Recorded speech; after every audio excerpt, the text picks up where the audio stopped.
ماذا تفعل في الأيام السيئة؟ نصائح وأشياء يمكنك فعلها: 1. تحدث مع فرد من العائلة أو صديق تثق فيه عن مشاعرك الحالية.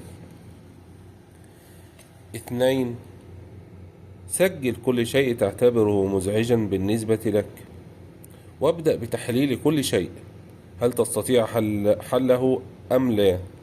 إذا كنت تستطيع حله فضع خطة زمنية منظمة بطريقة حله مهما كان كبيرا أو صغيرا.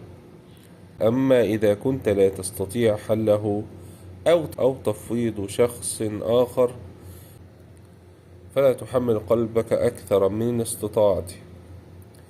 3. تذكر كل الأشياء الجميلة في حياتك. 4. قم بالذهاب إلى ناديك الرياضي أو أقرب حديقة. 5. ما هي هوايتك الأقرب إلى قلبك؟